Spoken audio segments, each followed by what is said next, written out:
the Great British Countryside. Setting for one of the most pivotal battles of the Second World War, Churchill called it the front line of freedom. It was a battle fought by the farmers of Britain. When war broke out, 2/3 of all Britain's food was imported. Now it fell under threat from a Nazi blockade. The government turned to farmers to double homegrown food production. The plough had become a weapon of war. It was the farmers' principal weapon of war. If they failed, Britain could be starved into submission.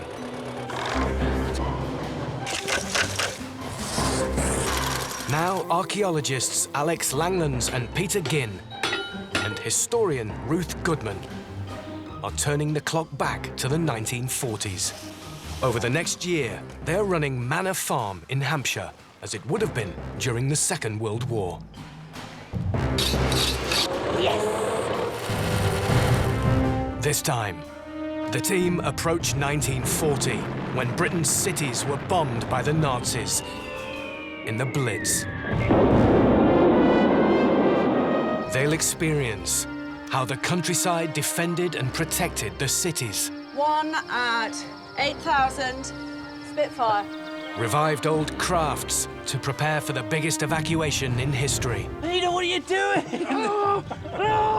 Chop and cut, come on, keep up with the cleans. And celebrate the first Christmas on ration.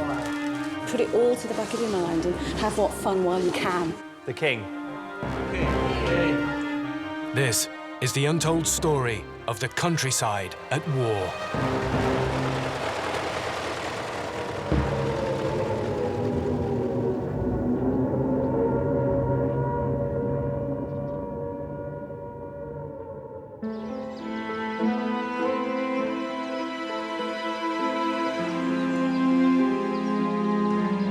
By November 1940, Britain had been at war for 14 months. Under the watchful eye of war agricultural executive committees, farmers had grown over 2 million extra acres of crops in a drive to double homegrown food production. But Britain faced an unprecedented onslaught. In the summer of 1940, the Battle of Britain saw the German Air Force attempt to destroy the RAF in preparation for a full invasion.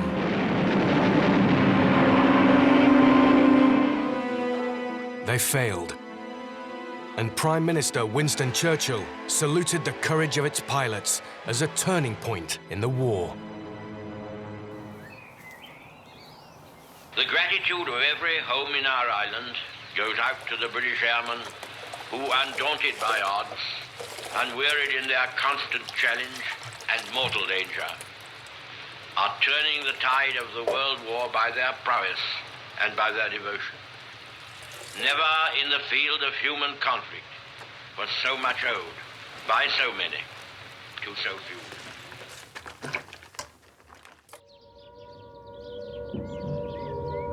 But the bombing of Britain's cities and ports would continue.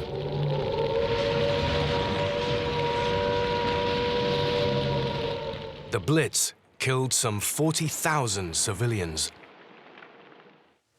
That first wave of bombing was aimed not just at London, but also at the port towns along the south coast. Portsmouth and Southampton came in for a hammering, night after night after night. And there was no underground to shelter in if you were in Southampton. Huge numbers of the population actually slept in the fields. Aerial bombardment was a terrifying concept, endangering civilians in Britain's cities as never before.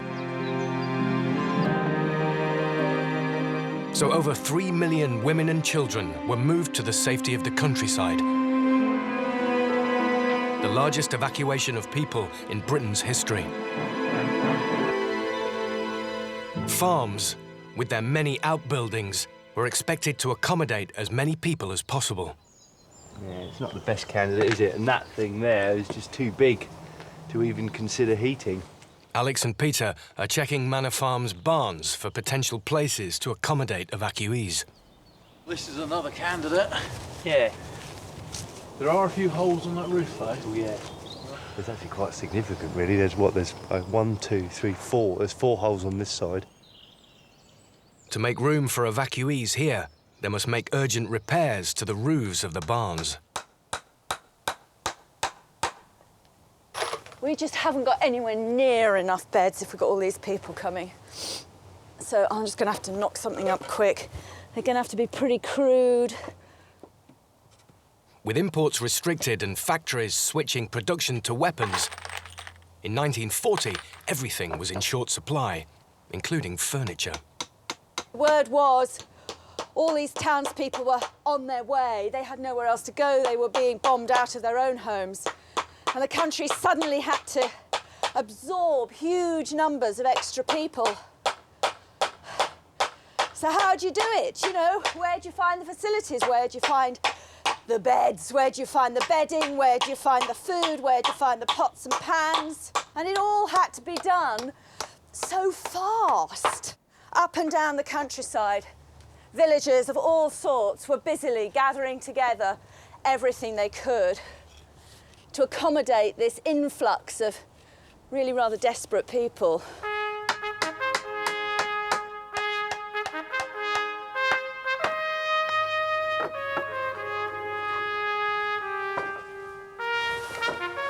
Well, doing as an emergency bed, wasn't it?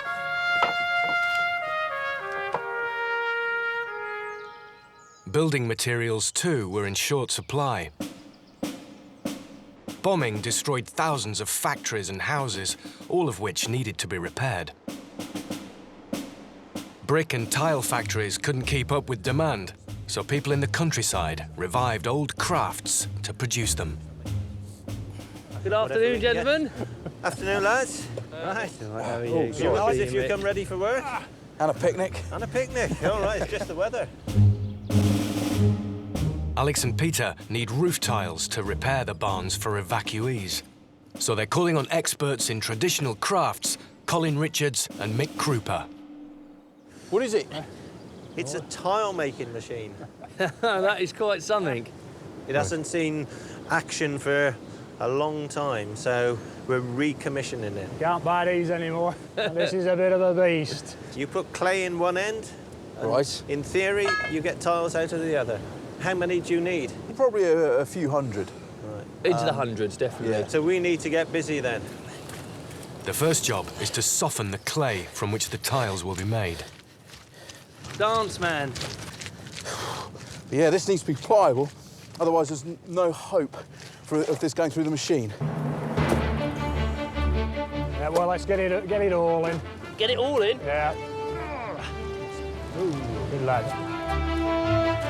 Squeezing the clay through the slot requires a great deal of power. Colin is hoping the petrol engine is up to the task. Are you ready? Well, I'm ready when you are, boys. Bring him in gear. Okay. Okay. Yep. Currently, it's bringing the ram up to the clay in the box. Bit of pressure, boys. Whoa! Peter's been handed the vital job of cutting the moulded clay into individual tiles. Oh! Whoa! Peter, what are you doing? You're on piecework, Peter. Chop and cut. Come on, keep up with the clay. Peter needs to raise his game at the moment. Cut. There we go. And cut. OK, clutch. Right. Right. So how many did we get out of that run, Peter? 1, 2, I reckon 3, actually. I'll put some more water there. 297 tiles to make.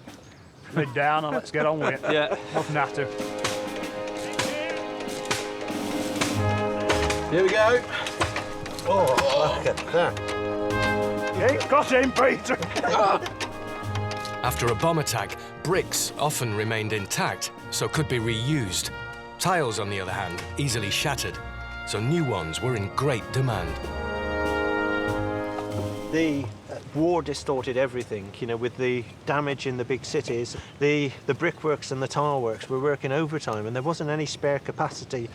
And it was a case of make, do and mend, going back to basics. Right. And if you had the knowledge and the skill to make tiles, this is what you do. Few had produced tiles this way since before the First World War.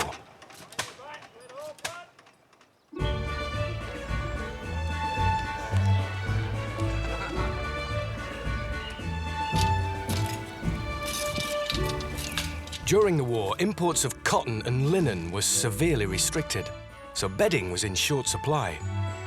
Ruth's following government advice and recycling old fabric to make patchwork quilts for the evacuees. I've been making these little pockets. Like every now and again, when I've got a little bit of time, I've been making these little pockets. I just run them up on the machine and then stuff them full of feathers. The bags are made from scraps of material known as ticking. Ticking is just a really, really tightly woven cotton. It has to be tightly woven, otherwise the feathers work their way out, you see, because look, the end of a feather is really quite pointy, and on ordinary fabric, if it was just like, say, apron fabric, you can push it straight through there. So that would be really uncomfortable, and gradually the feathers would work their way out. So old mattress covers, old pillows, they all are covered in ticking. Great for making quilts. So then, I've got my thimble and my needle, I just sew each bag up. And this is sort of part of this British patchwork tradition. The idea of making, you know, stuffed pockets, great, huge, fat, stuffed, crude pockets, which I'm going to sew together into something, well, I think perhaps to a modern eye it would look more like a duvet than anything else. But this is about warmth. It's amazing how quick it grows. Across 5.5 bricks, and then everything's square to start off with. To harden the tiles, they must be fired in a kiln.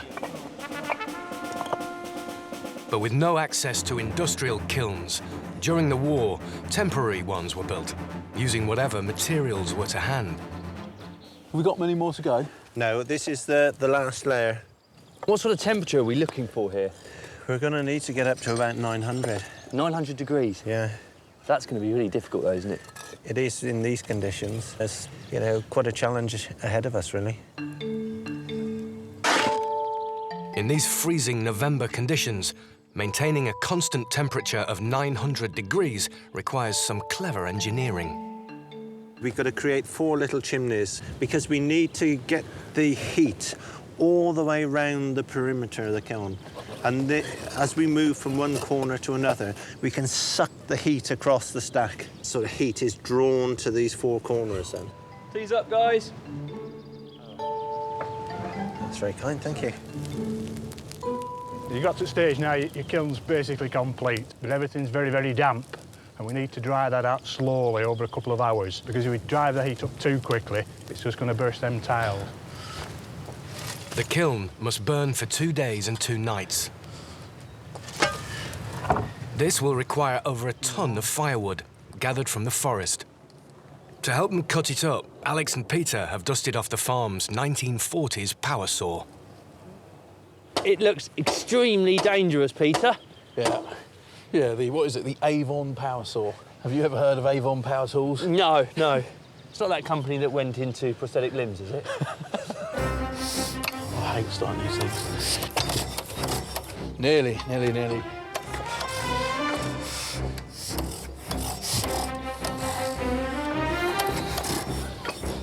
It wants to go, doesn't it? It just wants to kick into life.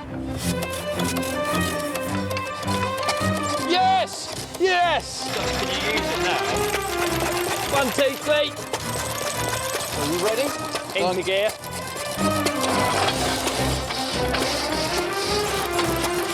Nothing's moving too much, is it?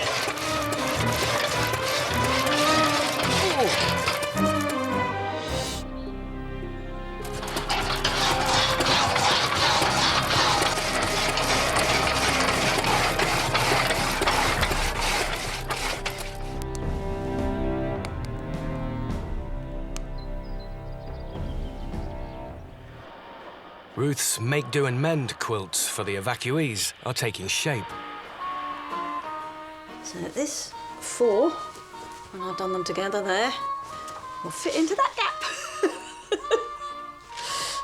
To be honest, I'm having to resist making it overly pretty. There is a sort of temptation to slow down and start doing beautiful things and make it look gorgeous. I mean, even a couple of stitches made in a, in a little pattern here, and you'd start to not only hold the feathers in place, but it'd, improve the look enormously. Is it nice and warm under there, Henry?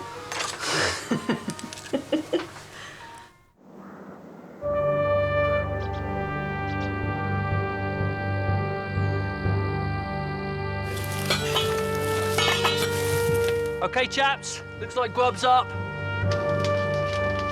It wasn't just women and children who were relocated to the countryside during the war. So was 20-year-old Don Sutherland. But Don wasn't an evacuee. He was conscripted into farm labour by the government because, like 61,000 men and women, he refused to fight. I decided to register as a conscientious objector when the call-up came. I objected on religious grounds. It was a very difficult decision to make. I've always believed that you love your enemies, and you don't kill them. You know, you don't try and hurt them. Right. That must have been a very, very difficult time of your life. It was difficult. You could only speak the truth and say that you couldn't do it yourself. And I couldn't do it. I couldn't go out and kill people, and that's what war's about. Were there problems trying to convince the authorities as to why you felt you needed to object? Well, the usual question is, what would you do if a German did such and such a thing to your daughter or your sister or your mother, and that sort of thing, yes. Right. But I don't think that's questions are really sensible questions to ask, really. One does not know what one would do in an emergency. I only know that there are better ways of doing it than that. Some 5,000 conscientious objectors were imprisoned. But Don was one of the lucky ones, spending the rest of the war as a farm labourer. Wow, so you're threshing out, and that's the middle of winter. Middle of winter, yes. That must have been cold there. Yes, it was. And that's one of myself. That's the sugar beet? That's a sugar beet, a cartload of sugar beet. Right. You know, I was an office worker because I worked in an office for 7 years. Yeah. So it was completely new to me to work with my hands, but I think it's good for any young man to do that, really. Yeah, oh yeah, absolutely. Yeah. And the work you did in the fields, bringing in these harvests, did you feel, even inadvertently, that this was part of the war effort and that you were in some way doing your bit towards supporting Britain at that time? Well, indirectly, I suppose you are, really. I don't deny the men going out there were making a much bigger sacrifice than I was. Yeah, yeah. I must admit that. Yeah. But it's what they're having to do that, yes. that I disagreed with, you see. Yeah, yeah. It was always accepted that you fight, and that's yeah. it. Yeah, of course. Without realising what war's like.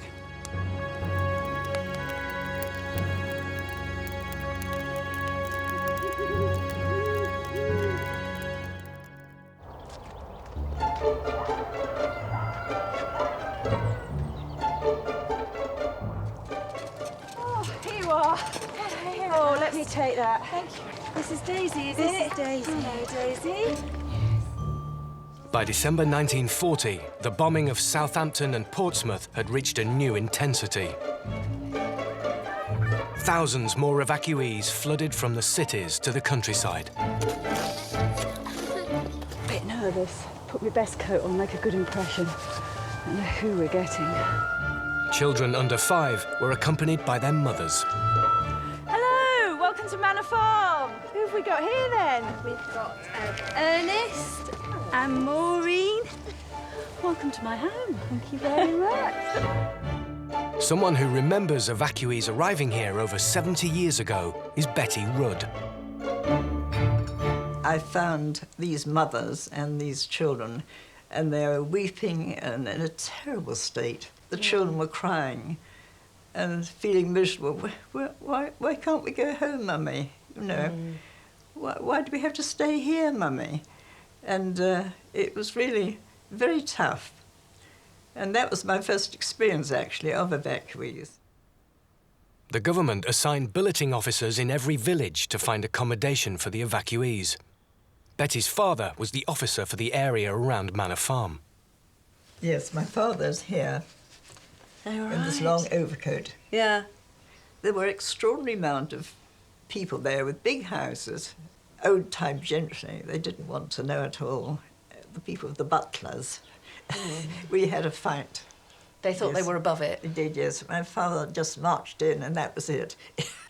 And the people who were being billeted out in the countryside were not countryside people. No. They were very much townies with different ways. That was the problem. They wouldn't eat their greens. They wanted fish and chips. And we encouraged them to actually grow vegetables, a lot of these children, and they did. They were quite interested in that, really. It is one of the things about the war, isn't it? All sorts of different groups of people had to learn about each other. Yes, they did. Town people had to learn about the countryside, Yes, they did, and country people had to learn about town people. Yes, their life would never be the same again, would it? No, it certainly wouldn't. There we go. Get your mud on your beaks.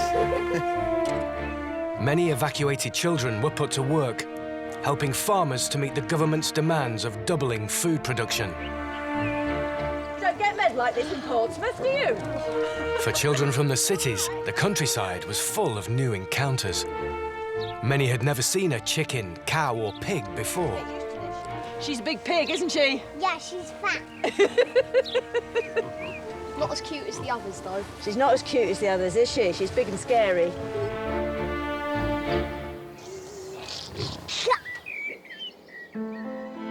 To make room for more evacuees, the boys are making roof tiles to repair outbuildings. They've been firing for 24 hours, but the windy conditions are causing unexpected problems. We had sort of gale force winds. We've tried to slow it down, but what's happened is we've almost got a blast furnace. All that heat has expanded the kiln, and so we've needed to restrain it. Otherwise, it would have collapsed, and we'd have lost all that effort, we'd have broken our tiles, and it would have been disaster. Well, I suppose at the moment the flames aren't coming up anymore, so we need to get some more wood on the It's fire. died down a little bit, and you need to keep that heat going through. You can't afford to let this temperature drop when we get to these critical stages. Get some of these right to the back of the furnace. It's almost like a sleeping dragon, and as soon as you stoke it up, then, you know, the fire leaps out of the kiln. Tending kilns in all conditions, night and day, is tough work. But Collins heard stories of how tile makers made the job a little bit more bearable. I thought we might try and rig ourselves up a still. We got apples and distill some local hooch. What do you think? I think that sounds like a good idea. So you're talking about using this to distill alcohol? Yeah. The reason I know about this is my uncle did this during the war. He worked at a brick and tile works, and you know, the heat was used for sort of cooking any game they caught and for making liquor, really. Question is though, Colin, is it legal? If we sort of treat it as medicinal, then I think we might be able to get away with it as long as we don't sell it.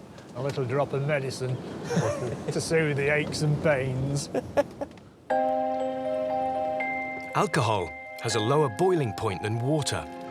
So when this fermented apple juice is heated, the alcohol in it evaporates first and can be collected. We put it on the heat now. Collins improvised a distillation plant from a bike inner tube, a water bottle and a saucepan. So we fixed that to that. That's worked well.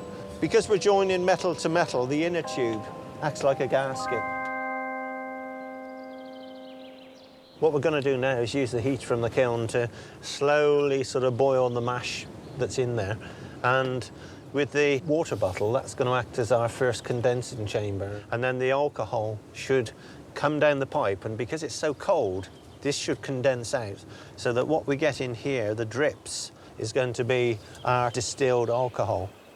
I know Peter's got his tongue hanging out at the moment, but... Well, there's already condensation in that bottle.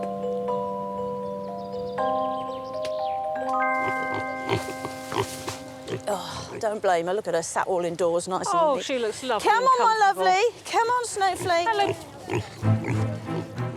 The government's drive to double food production meant farmers had to reduce their livestock in favour of growing crops.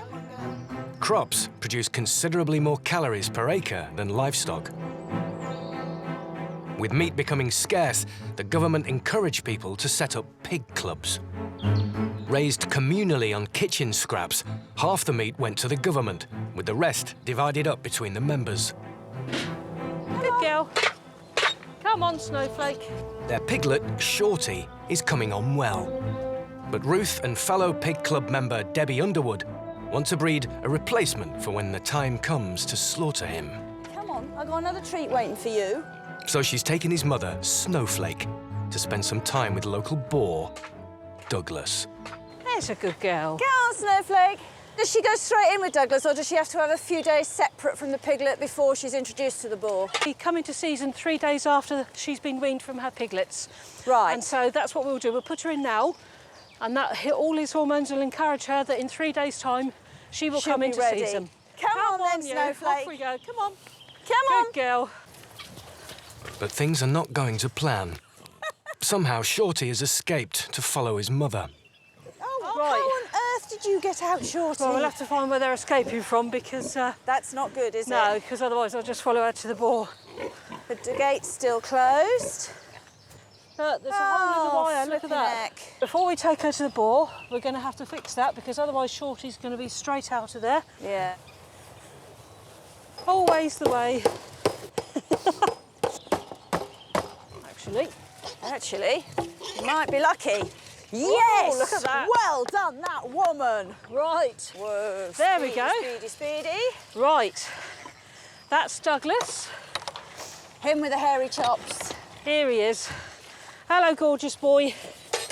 Yeah, this is Douglas. He loves a back scratch. He's only served about 3 cells so far, so hopefully many happy years ahead of him. There we go. Look like they're having fun together, don't they?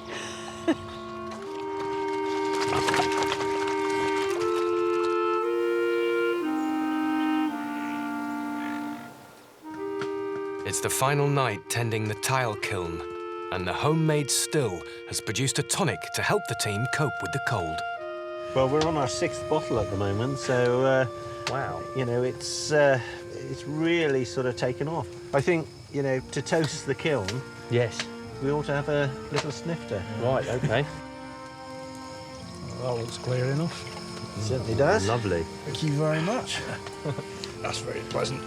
I find this medicinal, actually. Yeah, absolutely. It's not long before Colin's tonic is making the hard graft altogether more appealing. Thanks, you guys, for a fantastic experience, fantastic kiln. They must endure just one more freezing night tending the tiles at the kiln. To the kiln! To the kiln! Whoa!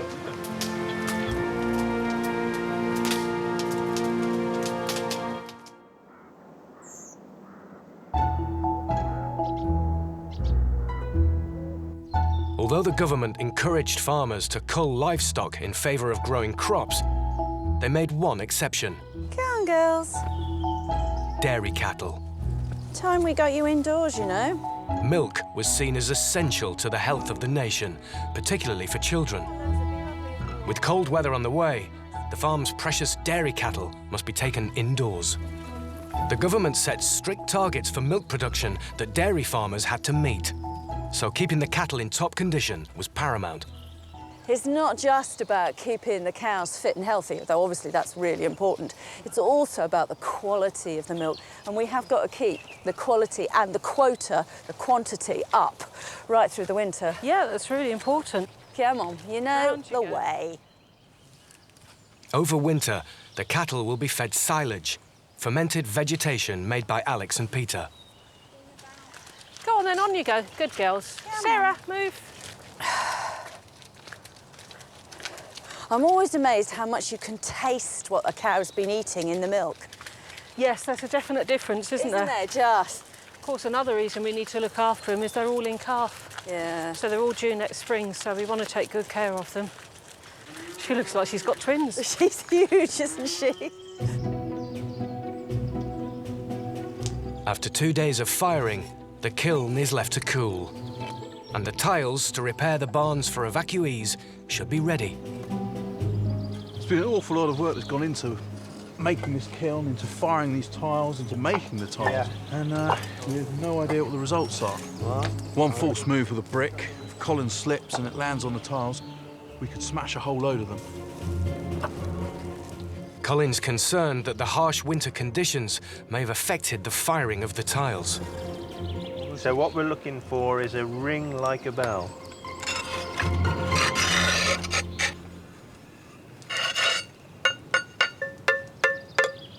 Sounds like magic. That sounds good. That is superb. Will this match your on your farm? It's gunny now. I'm not fussy, and I don't. I don't think people would have been.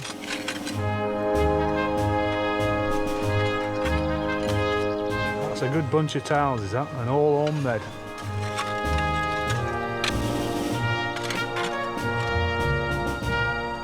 Alex and Peter head back to the farm to repair the buildings so they'll be ready for more evacuees.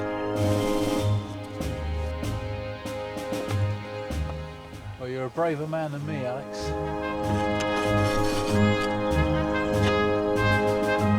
These new tiles certainly look the part.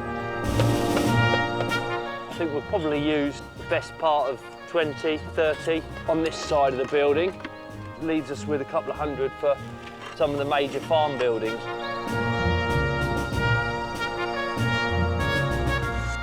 There we are.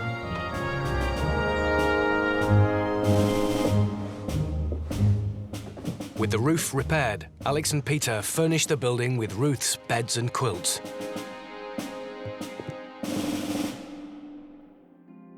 It's not the most salubrious of accommodation on the farm, but it's warm, it's dry, better than being in the city centre of Southampton. That's it, you come this way. That's it, Mummy's coming in as well. Most had no idea when they would ever return home. How's that then? Is that nice and comfy?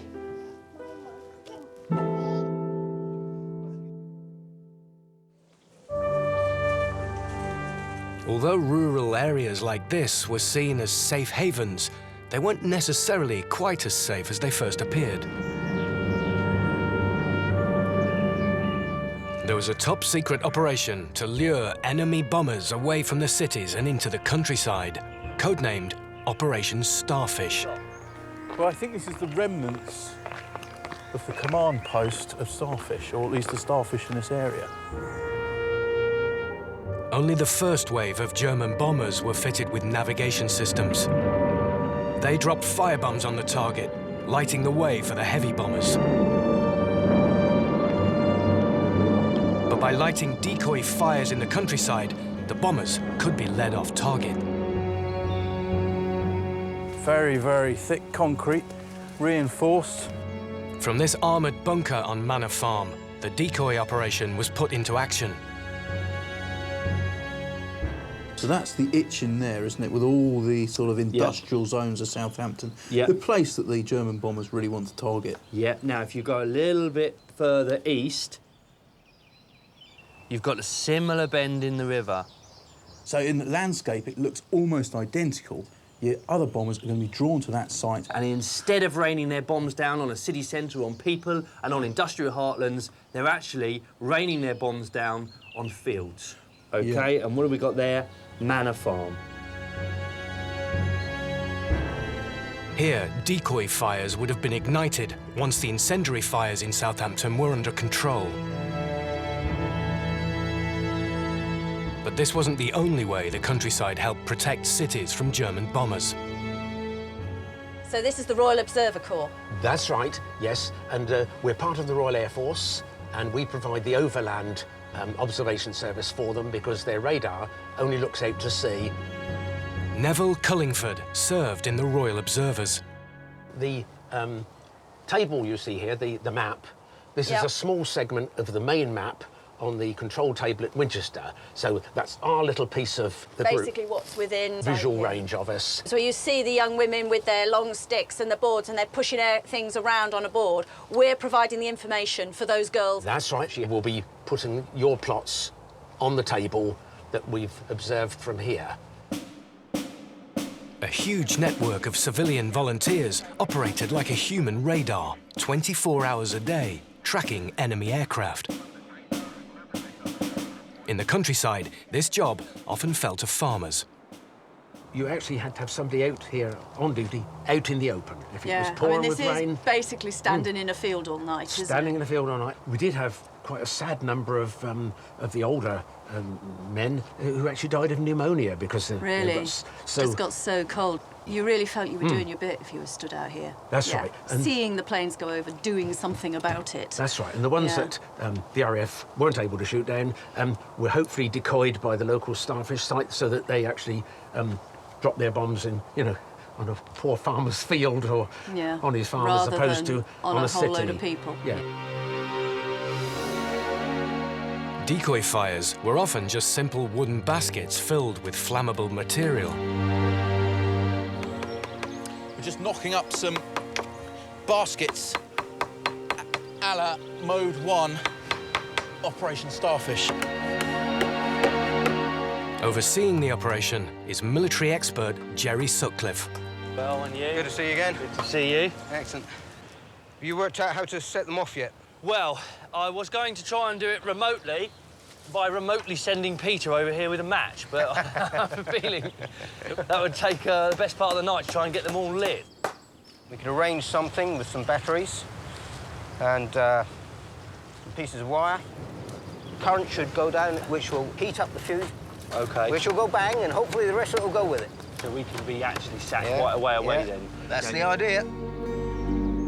Patterns of fire baskets were arranged to look like burning buildings, and flammable liquids like turpentine, creosote and paraffin gave the impression from the air of factories and fuel dumps going up in flames.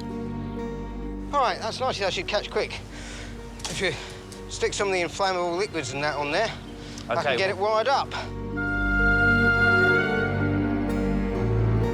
All the fires were triggered remotely, using electrically operated detonators from the safety of a bunker. Just trail that wire out. OK. To somewhere safe. So, Jerry, we're in a situation now where we've got our fires ready to light. Now, we'd, in effect, be waiting for a call from somewhere like Southampton, industrial area. They will have dampened out all of the incendiary bombs there. They're then putting in a call to us, at which point we act. When we get the signal. OK, so we're waiting for that call. That's correct.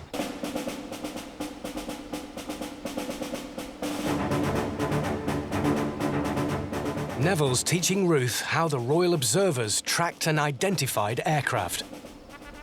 We have a height bar here on which the #1 observer sets the height. Yeah. And when you report it, if it's 6,000 or 5,000, you report it as 5 or 6. Or Right, I just don't bother to mention the 1,000 because everybody knows it's thousands of That's right. feet. It's all 1,000.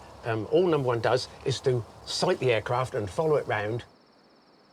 And when he says on, that means that wherever the square is, that's the report you give. Right, in That's this case is 8168. Direction? Direction. It's which direction he's going. Ah. Yes. Okay, so he's heading yeah, say north. One at whatever I tell you. And then she acknowledges it by saying thank you. It's time to put it all into practice. On. Able 4. Able 4. 8365. Heading north. 1 at 8,000. Spitfire. Thank you. At the bunker, Operation Starfish is about to spring into action. Are we going together here? Yep. Go.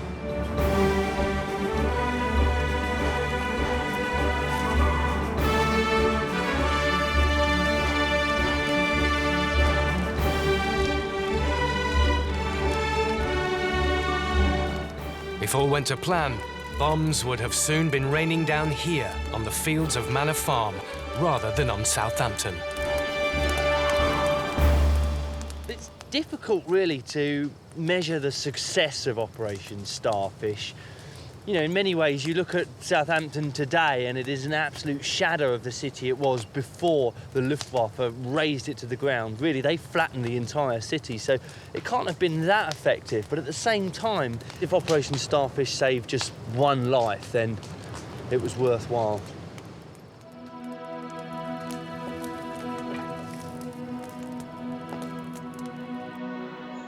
By December 1940, despite the valiant efforts of the Royal Observer Corps and Operation Starfish, across Britain, 24,000 civilians had been killed in the Blitz. Hundreds of thousands had been made homeless, and millions were displaced. Yet the nation was determined to celebrate Christmas.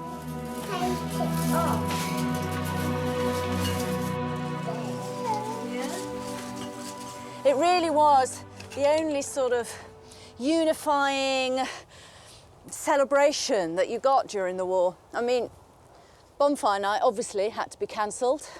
Blackout, makes sense. Easter, well, with no chocolate, that was a bit of a damp squib. Christmas was the one big community-wide celebration of the year. And that means that shortages or no shortages, I've somehow got to pull it all together and create something that people recognise as the sort of Christmases they were used to.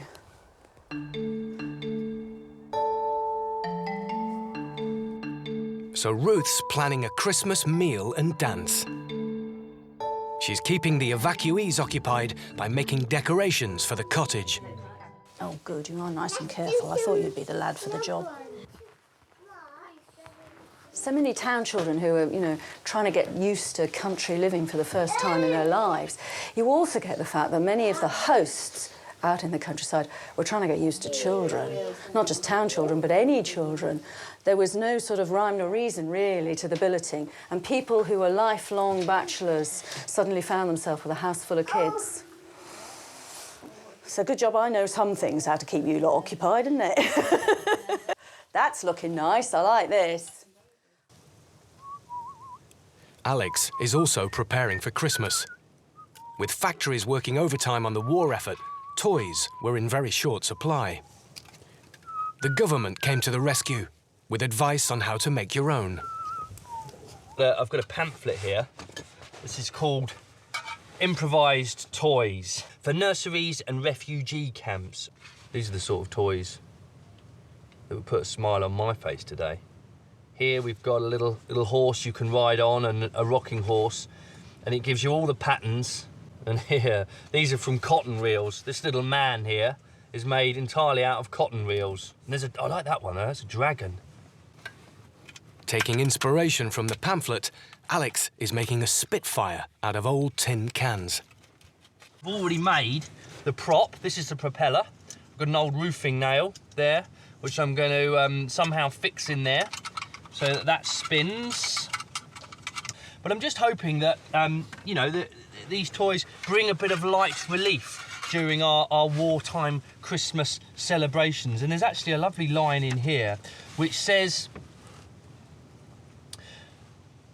some children may have passed through such horrors or be so weakened by illness or malnutrition that they have temporarily lost the creative art of play. A toy which they may carry with them always may do far more than we might imagine to restore the health and confidence and peace of mind to a child.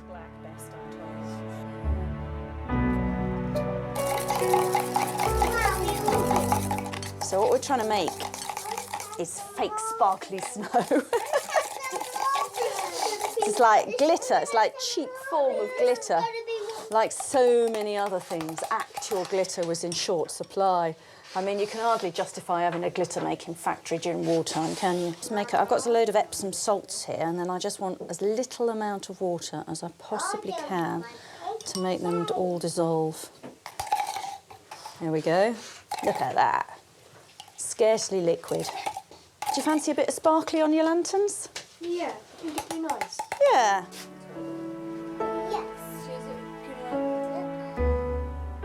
Need some guns if it's going to shoot the Luftwaffe down. So we'll put a little nail in there.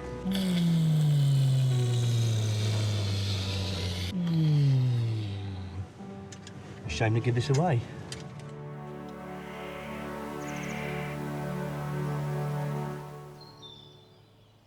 By December 1940, nearly 4 million tons of merchant shipping, including desperately needed food, had been lost to German U-boats.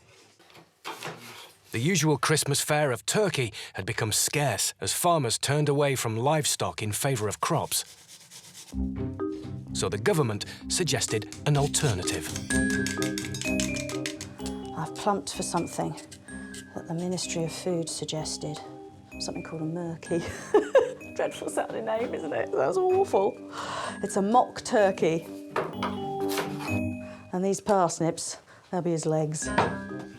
It's basically sausage meat, sort of glorified stuffing. Mind you, that is between 15. Right, just straight all in, I think. Clunk. Now comes the crafty bit. According to the recipe, the mixture must be moulded into the shape of a real turkey. We shape that into something. What shape are turkeys on a plate? Okay, parsnip legs. Oh, that might have to do. The one benefit, though, of having so many people in the house is access to their ration books. Basically, as soon as they're billeted with me, they have to hand their ration books over to me. And then I can, you know, I'm in charge of doing all the shopping, doing all the food. Which means that you get sort of economies of scale. It's all a bit more efficient when you've got a larger number of you. This says it all, this does. That there, £1, 4 ounces of bacon. That is 5 people's ration for the week. You know, one person's ration, 2 little rashers, you couldn't really do much with. But when you get a block of 5 people's rations, you can start to do a bit more with it. You've got a few more options. It makes a bit more sense.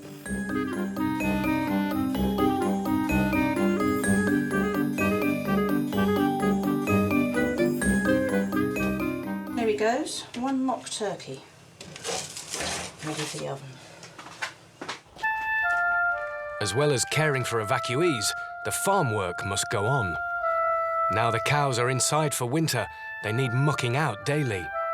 It's just a sort of job that would have been undertaken by conscientious objectors. This way? And This as way? usual, the government had some advice. Right, well, as it says in the leaflet here, dung must not be wasted, chaps. OK, I'll be leaving this by your bedsides later tonight for you to read through. I mean, obviously, as a farmer, we know that this has the ability to fertilise the fields. But failing to use it, we're also doing our country and ourselves a poor turn. Yeah. Got your shovels? Yep. Got your stuff? Tom and Lauren are getting their first taste of life on a farm. There we have it in operation. Liquid manure. Come on. In. In. So coming from the city, Lauren, is this something you're used to? No. No? Once you forget what it is you're standing in, Yeah. it's actually not so bad.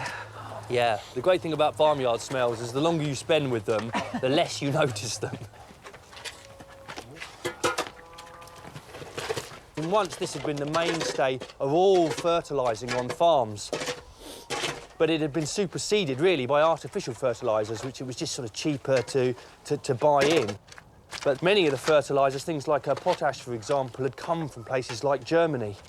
So to make up for that shortfall, the government were advising farmers to turn back to this natural manure. There's a nice lot of urine in there as well. It's a nice lot of ammonia, which, again, is another really good part of the whole fertilising process. It's all for the war effort, though. That's what you have to keep reminding yourself with every shovelful.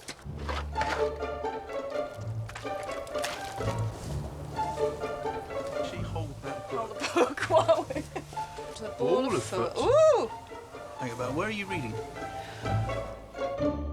Tomorrow, they will celebrate Christmas, and many in the village will attend the local dance. So Ruth and Peter are learning to foxtrot. It should be easy. This is supposed to be the easy dance that everybody knew.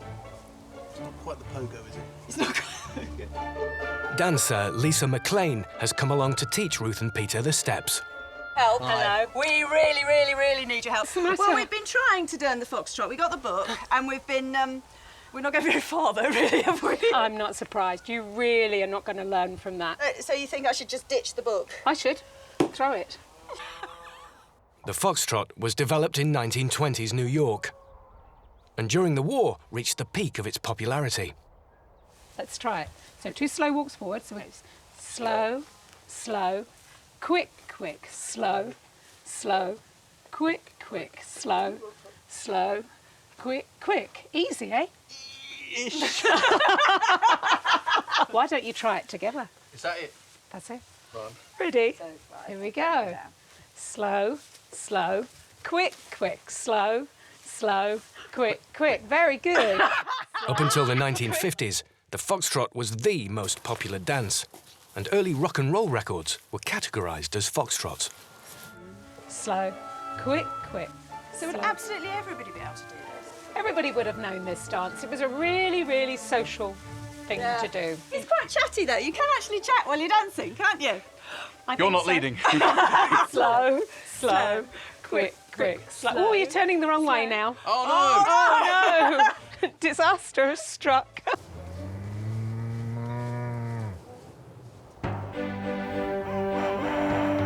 The team are celebrating Christmas Day 1940 style by inviting evacuees and neighbours to their austerity Christmas meal. Oh, certain someone seems to have worked his way over here. Oh, hello. Hello, fella. Henry! It's a chance to sample the delights of wartime mock delicacies. It smells really, really good, though, doesn't it? It's very nice, yes. So what is it, goose? You should be so lucky. It's known as murky. Why is it called murky? Mock turkey. Mock turkey, right. Quite mungry. I've got to say, this actually looks more appetising than a dry as old boots turkey, isn't it? You know? Anybody interested in a parsnip leg? Well, half a leg. You'll have a half a leg. What do you all think of the murky? Is it edible? Very good, Ruth. Very good. You've done a marvellous job. Nice and juicy. Stuffing is the favourite part of my Christmas dinner, so that is my favourite Christmas dinner. Here we go, Henry. Have some murky. Henry loves the murky. It does. He does. Oh, that's good.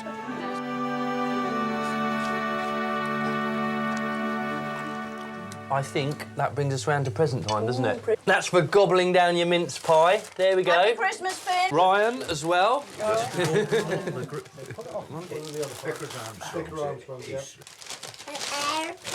Oh, is it a Spitfire? It's meant to be. It is a Spitfire. Tractor. There's a special present for you, Ruth. Oh, my goodness. Magazines often included instructions for homemade gifts. Oh, a hat! Oh, gosh, that's fantastic! A little tilt hat for you, Ruth. On the front, like that? That's it, on the side. On the side? That's it. Made from a man's trilby hat. Make, do and mend. Really? For Cut you, down? It is, yep. I am really impressed. Made Thank on you my own very fair much. hand. Consumer goods became scarce as factories were turned over to war work, so presents tended to be practical items. Right, now, next up, Ruth. No prizes for guessing. Go on, unwrap it. See what it is. Oh, I can't imagine what this is! To Alex. Thank you all. I'm going to be here. Exciting. Maybe I've got an aeroplane as well. Very fragrant. So, are you trying to tell me something, guys? In 1940, soap was in fact the most popular of all Christmas presents. A familiar smell. Happy Christmas to everybody, and let's hope we're all here for the next one. After lunch, everyone heads to the village dance hall.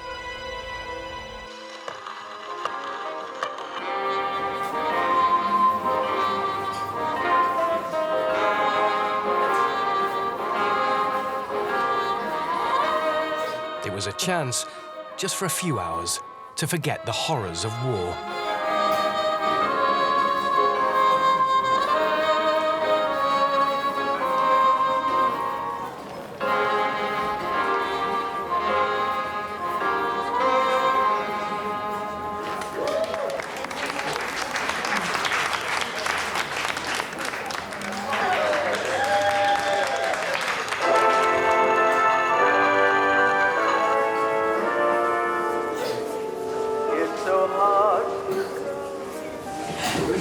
awful, isn't it? I mean, you know, all that pressure, bombers overhead, people being blitzed out of their homes, you know, the war really coming home.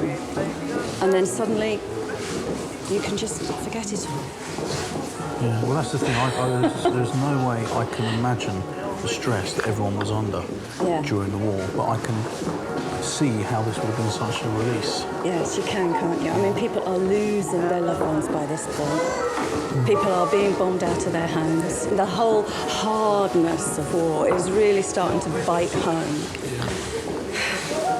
And here we have the community just letting their hair down. Letting their hair down. Forget it all. Just put it all to the back of your mind and have what fun while you can. While you can. Make the most of it while you can.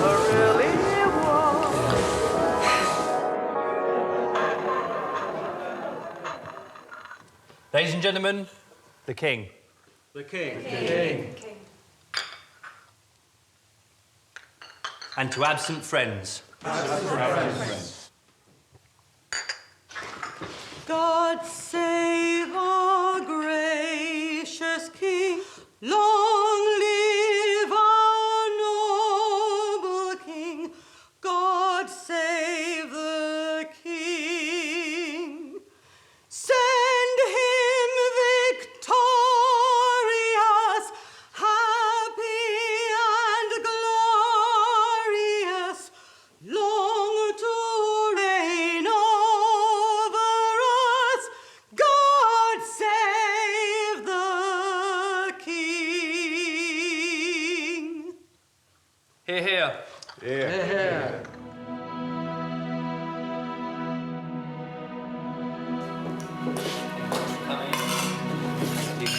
Despite the brief respite for Christmas, Britain would have to fight on for another 5 years. The pressure on the wartime farmer would get even greater as they battled to defend, shelter, and feed the nation.